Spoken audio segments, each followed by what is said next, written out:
All right, welcome back everybody to another. I'm messing up my words over here. Welcome back everybody to another episode of the Take Action Podcast. My name is David Adam Kurz, and this is episode 205. Thank God and the universe for allowing us the opportunity to have 205 amazing conversations with great people from all over the nation, running extremely effective and beautiful businesses. And today we welcome Brandon Brittingham out of Maryland and Delaware, who runs the Maryland and Delaware group. He is a real estate leader in his industry, real estate team owner, and number one in Maryland currently. And we're going to have a really digging conversation on how to get there. Brandon, thanks for doing this with me, man. Hey, brother, thank you for having me. I appreciate it. Merry Christmas, by the way. Merry Christmas, happy holidays, all the graviness, man. It's a fun time of the year. You know, a lot of times we talk to people and they say, okay, it's the end of the year. We'll slow down a little bit. We're gonna spend some time. We're gonna recap. We're gonna regroup, and we'll be ready for the first of the year. And I never find a way to slow down at the end of the year. How is it for you guys up there? Yeah, it's the same, man. I mean, it's nuts. I mean, we're gonna do crazy volume this week and next week. Yeah, I mean, we kind of call it separation season. Everybody else slows down. We put our foot on the gas, and that's what you should be doing. You got to take time to rest and recoup and all that kind of stuff. But I just think that's a false narrative. Like, what are you slowing down for? It's a finish line in your mind, but it's not real if you don't let it be. It trips me out when I talk to people and they say, oh, yeah, it's December 15th is around the corner. And I'm like, what fucking holiday is December 15th? They're like December 15th is around the corner and, we're going to start slowing down and taking a break. And I'm like, all right, you do that. And when your clients can't figure out where you are and they're hitting up my website, I'm sorry, but I'm going to have no pity with this one. Damn right. You're 100% correct on that. No pity. So, dude, all right. So let's talk about something. First of all, you're running and operating the number one team in Maryland. I'm sure you're working to become number one in Delaware. There's no doubt in my mind, right? Talk to me about how you got into real estate. Talk to me about the humble beginnings. Talk to me about, Brandon, solo agent. Yeah, so kind of what happened to me is I got into real estate by accident, honestly, man. I had gotten into real estate to invest in real estate, and I went to go buy a couple of properties. And, I didn't have the greatest experience in the world. And so kind of what happened from that, I was like, well, I'll just get my license to represent myself in my own real estate deals, right? And what I kind of learned pretty quick was I was coming from running another business, working really hard, customer focused. It was eye-opening to me that a lot of the quote unquote top producers, and not to paint every agent with the same brush because there's a ton of good agents in the country, but just didn't run a business the way that I was used to running a business, or didn't kind of take care of their clients the way I thought you should. This was obviously before the age of social media, but from a marketing perspective, I thought there's a lot of archaic things around marketing. And so then I just kind of said, you know what, if this is what's considered good, I'm going to be an agent and I'm going to go after it from being an agent. And that's kind of what happened. And my first year, and this is what I always tell my agents, my first year, I did like $1 million and some change in sales. I wanted to quit. It was very difficult. And fast forward to now, this year, personally, I'm going to do 100 million myself. So like a lot of people think, oh man, instant gratification, shit needs to come overnight, whatever the case is. Like you've been through it. We all got to go through it. Like you got to go through the hard part of this business to become good. And what happens is most people don't, and they quit ahead of time. And that's why they never get good, because they quit before they got good. And you said something really interesting. How long have you been in the business now?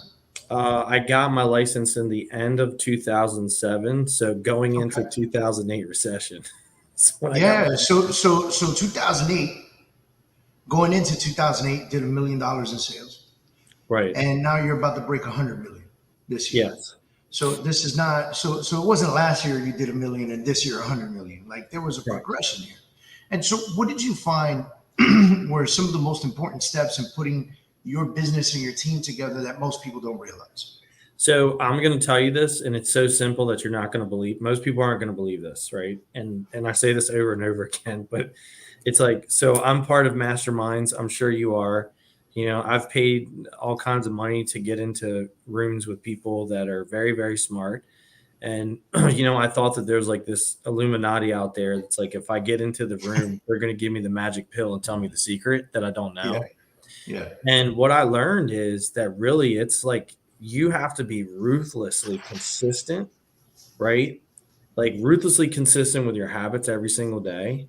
And you have to be consistent with what it is that you do. So the thing about it is that like I'm doing a lot of the same things that I did when I got my license in 2008. It's just compounded, but I've not stopped my daily behavior, right?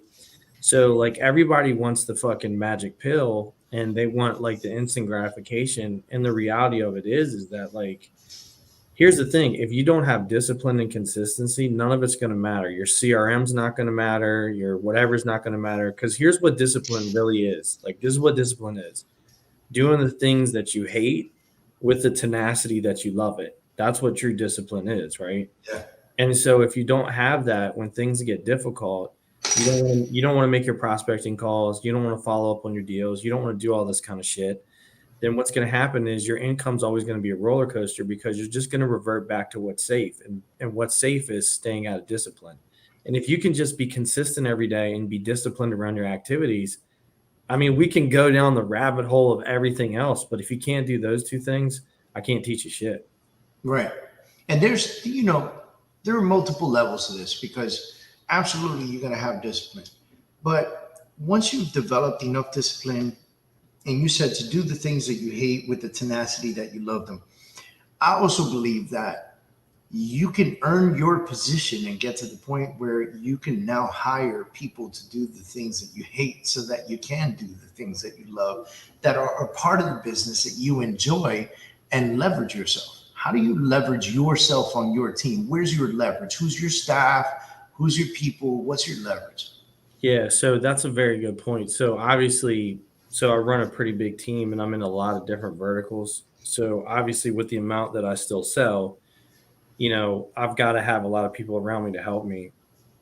I think the other beautiful thing about our business is like, do whatever you want. So for me, a lot of people are like, well, why don't you get out of sales? Because I truly still enjoy it, right? So even at my level of having a team that runs at the level they run at, I still enjoy doing sales. So I think that there's like no one model that everybody needs to follow. It's just the model that works for you that you like. So I've got two admin that help me every day. I have two people that run my marketing. Because we're in a bunch of different verticals, I also have a CFO, which is kind of rare in our business, that kind of helps oversee all the money and things like that. But, one of the things that I'm always looking at and trying to do is where can I replace myself every day from a leverage standpoint? Yes. So that I can be in like sales, growth, marketing, like mind frame. And if I can replace myself everywhere else, then that's kind of what I try to do.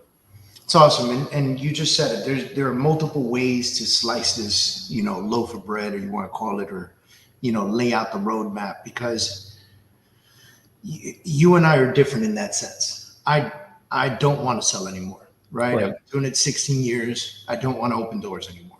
I just don't. So every referral that I receive that's personal, or a referral from someone I know in the industry or whatever, if you call me, you say, Dave, I got somebody in Miami that wants to buy, can I refer them? I would say absolutely. And the majority of the time, 99.2% of the time, I'm going to have the initial conversation with them. I'm going to make sure I understand who they are so that I know who on my team to place them with. Right. And that's where I've been able to leverage. My partner leverages as well.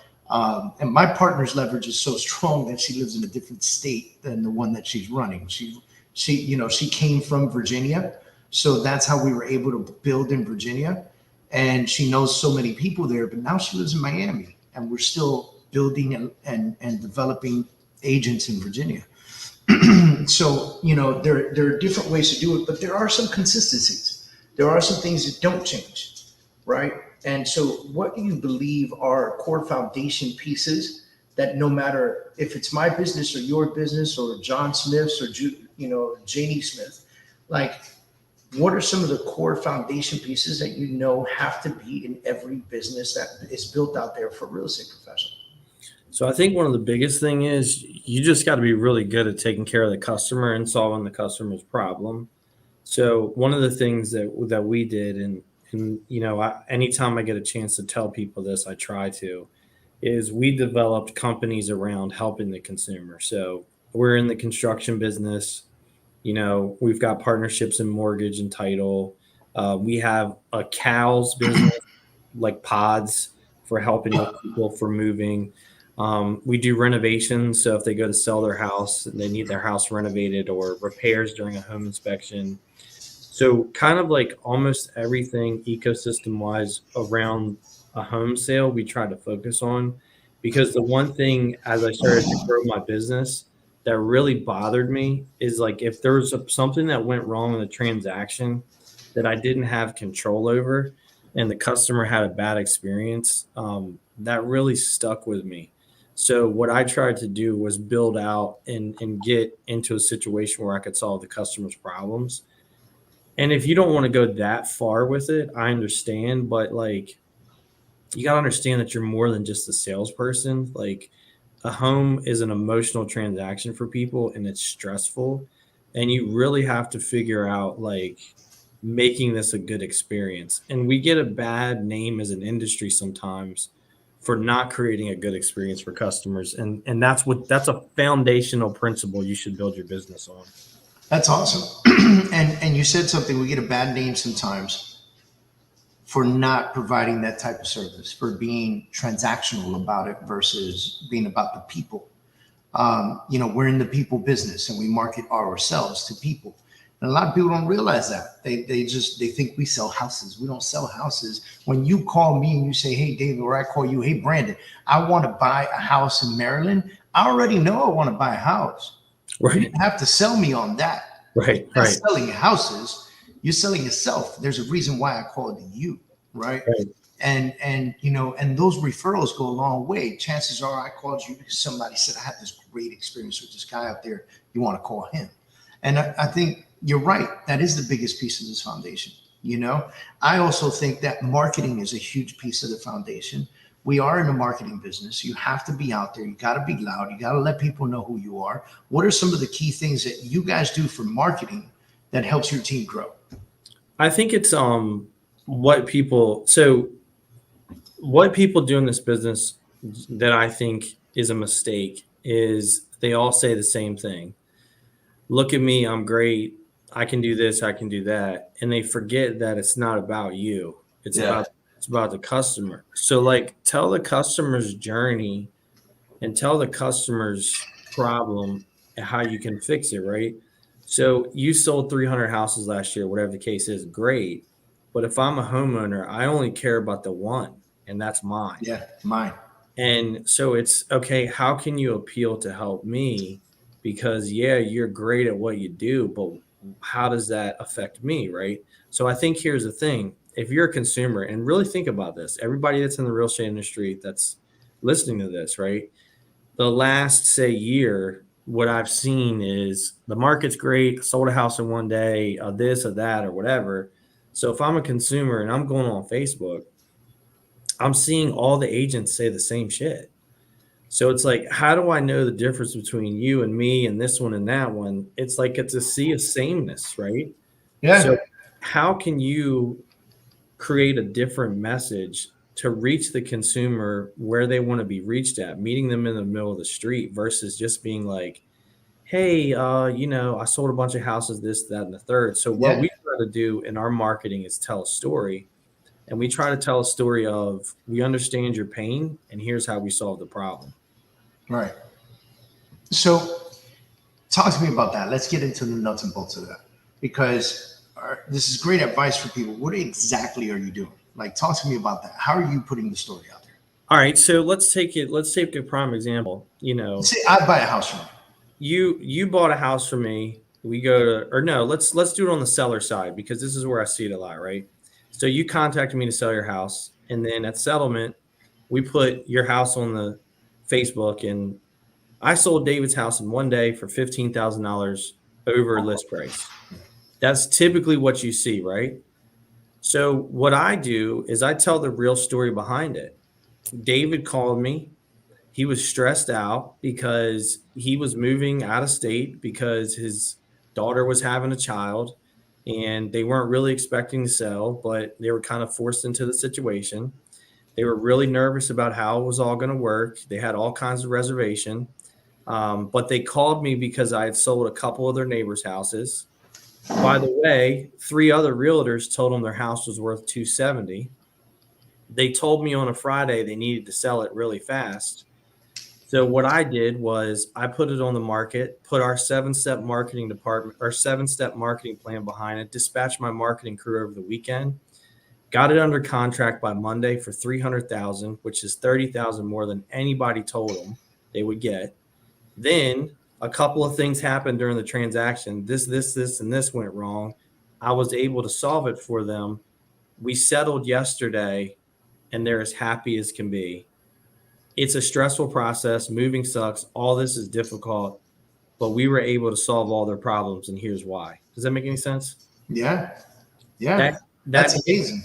That hits completely different than I sold David's house for 15, 30 grand over list price, blah, blah, blah, blah, blah. See, but that post is a look at me post. Correct. It's not a look at the process or look at my client. Congratulations, man. It's a look at me post. I don't even mind. Honestly, I see a lot of pictures with the clients in front of the house and stuff like that. And that post of congratulations to John and Jane Smith on the purchase of their home. I'm so happy to help you out. I think even that's a beautiful post because it's not about a look at me post. It's a look at them. Look what they accomplished. Fucking congratulations, man. Thank you. I'm humbled by you allowing me to be a part of your journey. 100%. But I think that we've got to be real in this industry. And I agree with you on that. But I think we got to be real in this industry that like buying and selling a house is not an easy process. And in some cases, it really, really sucks. And there's a lot of problems and there's a lot of anxiety and fear that people have. And you need to go right at that and show them why you're different and how you can solve that problem. And not just say the same thing that every other agent is saying, because you're not making any type of difference as far as a marketing standpoint to stand out. Right. When you can tell a story of how you solve a problem and then show social proof, like standing in front of the house with them, like, hey, I don't know about you in South Florida, but man, I don't think I've had an easy deal this year, right? So it's like, I had one. Yeah. So it's like, hey, here's all the things that can go wrong, but this is why I'm a trained professional to solve this. And here's how I solve it. And here's why I'm different, because I have the ability to solve these problems. Yeah, man, that's awesome. All right. So, dude, we're giving out a ton of information.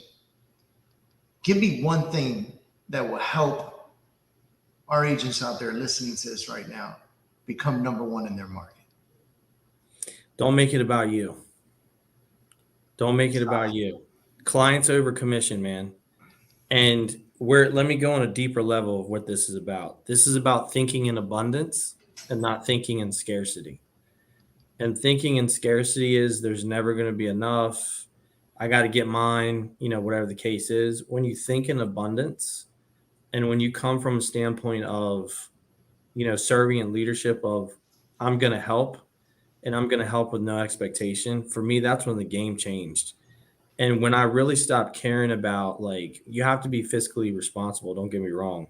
Yeah. But when I really stopped caring about, like, how much money am I going to make on this deal versus how do I provide the best process for the client to have the best experience, that's when my business exploded. So don't make it about you.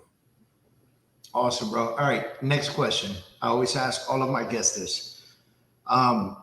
What has been your biggest hiccup in your real estate career? And some people call it failure. We don't use the word failure on our show. So what has been your biggest hiccup and how did you get past it? How did you supersede it? How did you win? Jesus, we could talk about that for freaking years. I think on the team side and building a business, it was not having the right people. And understanding that to build a winning team, you got to find the right people and find the right people that think like you. And I think on the agent side, it's just what I said. When I was early in my career, I wasn't thinking enough about the consumer and the process with them. And when I changed that, it really changed. That's And then awesome. on the team side, just like, get the right people, man. I tell you, man, you are not the first, and I'm sure you won't be the last person to say this on this show. Surround yourself by the right people. Yeah. And actually, I'm writing I'm writing my third book right now, and I'm super pumped about it because I keep reading it and reading it and reading it over again. I'm like, fuck, this is good, man. And we actually dedicated a whole chapter into surrounding yourself by the right people, because I've had so many conversations about this in masterminds and in sessions like this with people like you, where everyone says the same thing. My biggest hiccups has always been being with the wrong people. And honest to God, it's the same for me. I can tell you right now that my biggest hiccups in business has always been because of the partnerships with the wrong people. And now we're building a team of amazing agents, and it just boom, it's like we're life-changing, it's like world changing when you have good people around you. And I tell people on my team all the time, if this team is not for you, don't feel bad. Tell me you don't want to be on it, because if you don't want to be on it, I definitely don't want you on it. We gotta be on the same train, man. If we ain't on the same train, if I'm on a train and you on an airplane, we can't be working together. We can't even communicate. You're not hearing what I'm telling you. So man, thank you for putting that out there. I think it's pretty awesome, dude. How do people find you on Instagram? At B Brittingham is my handle, and Facebook, just Brandon Brittingham. That's actually the two easiest places to get me, to communicate with me about anything. All right, man. If you guys want to reach out to Brandon, as you can see, he's got a wealth of knowledge and a wealth of experience. And he's got a great business up in Maryland and Delaware. Reach out to him, talk to him, let him know what you need. Thank you for doing this with me, Brandon. I really appreciate you. I mean, dude, this was a good show. Like we could keep going for another 20 minutes. Oh yeah. So I definitely appreciate you coming on the show with me. And I'm sure we're going to be doing this again sometime soon. Appreciate you, bro. All right, brother. Thank you. Thanks.